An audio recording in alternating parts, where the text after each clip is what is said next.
سورہ عادیات کے شروع میں اللہ تعالیٰ نے گھوڑوں کی قسمیں کھائی ہیں، پھر یہ مضمون کہ انسان اپنے رب کا ناشکرہ ہے اور مال کی محبت اس کے رگ و ریشہ میں رچ بس گئی ہے، حالانکہ ایک وقت آنا ہے کہ ان کو دوبارہ انسانوں کو زندہ کیا جانا ہے، اور پھر ان کے اعمال تو بڑی بات ہے، ان کے دلوں میں جو خیالات ہیں وہ بھی ظاہر کر دیے جائیں گے۔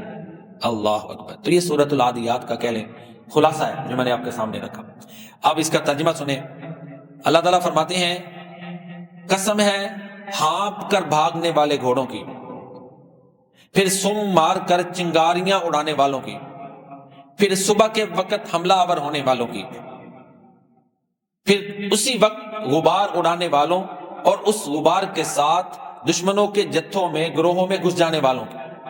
یقیناً انسان اپنے رب کا ناشکرہ ہے اور اس پر وہ یقیناً گواہ بھی ہے، اور بلا شبہ مال کی محبت کے لیے وہ بڑا سخت ہے۔ کیا وہ نہیں جانتا جو کچھ قبروں میں ہے اس کو اکھاڑ کر زندہ کر دیا جائے گا، اور جو سینوں میں ہے اس کو ظاہر کر دیا جائے گا؟ یقیناً ان کا رب ان سے اچھی طرح باخبر ہے۔ یہ سورۃ العادیات کا ترجمہ ہے جو میں نے آپ کے سامنے پیش کیا ہے۔ 5 صورتیں قرآن کریم کی ایسی ہیں کہ جن کا جو ابتدا ہے نا اس کا انداز ایک جیسا ہے، یا آغاز کا جو اسلوب ہے 5 صورتوں کا وہ تقریباً ایک جیسا ہے۔ سورہ صافات، سورہ زاریات، سورہ مرسلات، سورہ نازیات اور سورہ عادیات۔ وزن ہی دیکھیں نا ایک ہی ہے، صافات، زاریات، مرسلات، نازیات، عادیات۔ اور پہلی جو سورہ صافات ہے نا اس میں اللہ تعالیٰ نے فرشتوں کی قسم کھائی ہے۔ تقریباً اس میں مفسرین جو ہے ان کا اتفاق ہے کہ یہاں مراد فرشتے ہیں۔ والصافات صفا فالزاجرات زجرا فالتالیات ذکرا ان الہکم لواحد۔ عقیدہ توحید ثابت کیا گیا۔ صف باندھ کر یا صف بنانے والے فرشتوں کی قسم، پھر ڈانٹنے والوں کی قسم، ظاہر ہے کفار کو، نافرمانوں کو، ان کی روحوں کو، پھر اسی طرح بادلوں کو بھی بعض اور ڈانٹتے ہیں، پھر اللہ کے ذکر کی تلاوت کرنے والوں کی قسم، بے شک تمہارا معبود ایک معبود ہے۔ فرشتے بھی تلاوت، ایک تو یہ کہ وہ بھی اللہ کا کلام پڑھتے ہوں گے، ایک تو یہ معنی ہے۔ دوسرا معنی یہ ہے کہ ظاہر ہے جبریل علیہ السلام وہی لے کر آتے تھے نا قرآن کریم کی، وہ تلاوت آپ کے سامنے کرتے تھے، ان کو تلاوت سناتے تھے ایک دوسرے کو، وہ بھی معنی ہے کہ جو یہاں سے اس بات صداقت رسالت بھی ہو گیا کہ فرشتے واقعی وہی لے کر آتے ہیں۔ تو بہرحال یہ تو ایک ضمناً اس بات تھا، توحید کو ثابت کیا، بے شک تمہارا رب ایک معبود ہے۔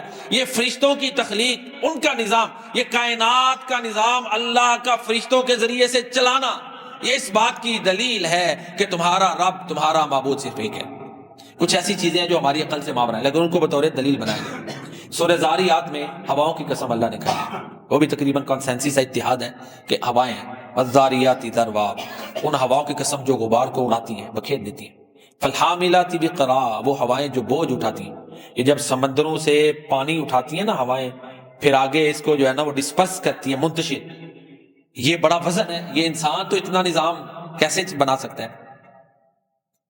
بہت بڑی، یہ جو واٹر سرکولر سسٹم یا واٹر سائیکلنگ سسٹم ہے کہ پانی کس طرح روٹیٹ کر کے مختلف حالتوں سے اللہ اس کا انتظام کرتے ہیں، سمندر، ہوائیں، پھر بارش، پھر زمین میں جذب، پھر سمندر سے ایک جو سرکل چلا ہوا ہے، اس میں اللہ کی قدرت کی بہت بڑی نشانی ہے۔ فالجاریات یسرا، پھر آہستہ آہستہ کچھ چلتی ہیں۔ فالمقسمات امرا، پھر دیکھیں یہ نہیں کہا کہ بادلوں کو تقسیم کرتی ہیں، اللہ کے حکم کو تقسیم کرتی ہیں، اللہ کے عمل کو، امر کہا، بادل نہیں کہا، تاکہ یہ اللہ کے حکم کا جو عقیدہ وہ ذہن میں بیٹھ جائے کہ یہ ہوائیں اللہ کے حکم کی تابع ہیں۔ اللہ اکبر۔ قرآن کے جو الفاظ کا چناؤ اس میں بڑی حکمت ہے۔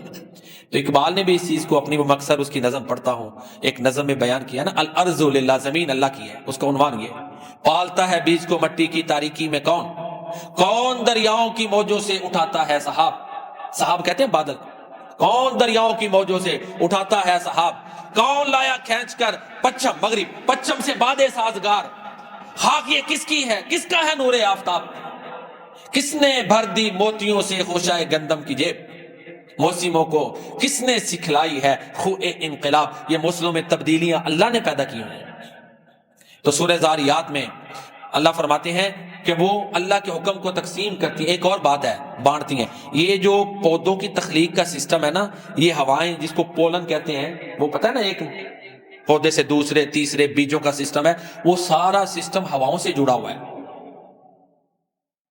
آج کی جو سائنس، بلکہ آج کی کیا، کافی دیر سے سائنس کی یہ ریسرچ ہے، پرانی ریسرچ ہے تقریباً، کہ ہواؤں کے ذریعے سے یہ پولن نر مادہ کا سسٹم ہوتا ہے، تعبیر جسے کہتے ہیں، نر مادہ کا وہ ان میں انٹریکشن جو ہوتا ہے پولنز میں، وہ سارا ہوائیں اس میں مدد کرتی ہیں.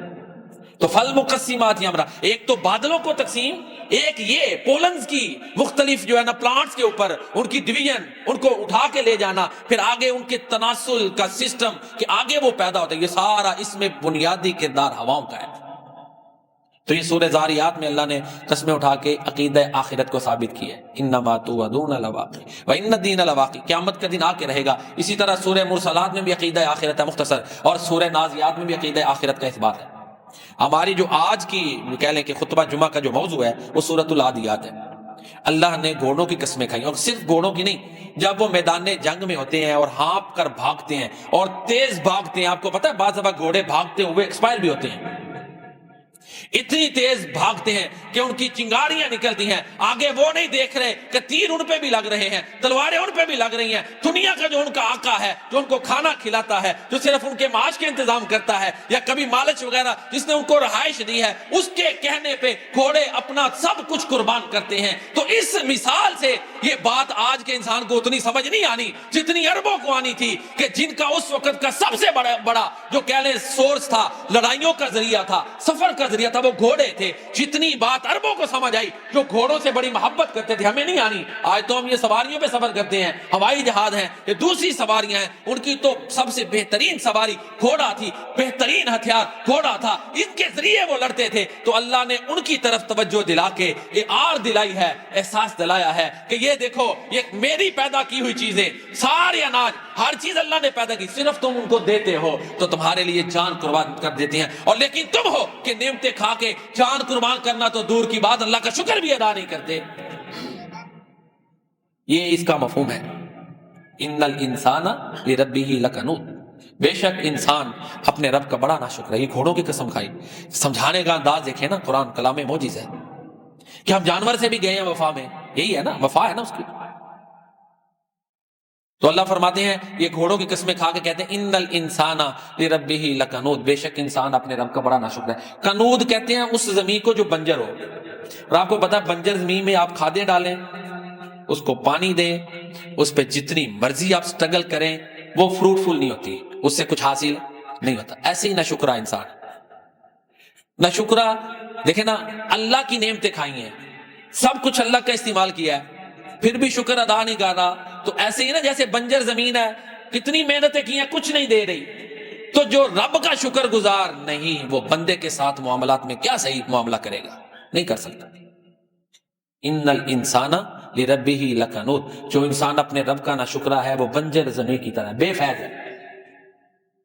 اس پہ جتنی مرضی کوشش کر لیں، سٹرگل کر لیں، اس کو اس کی تربیت پہ کوئی فائدہ نہیں، ضائع، جیسے بنجر زمین پہ ضائع.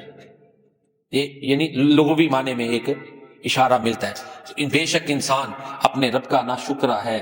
ہاں، انبیاء کرام کی یہ صفت ہے کہ وہ اپنے رب کے شکر گزار ہوتے ہیں. سب سے بڑھ کر انبیاء کرام اپنے رب کے شکر گزار ہوتے ہیں.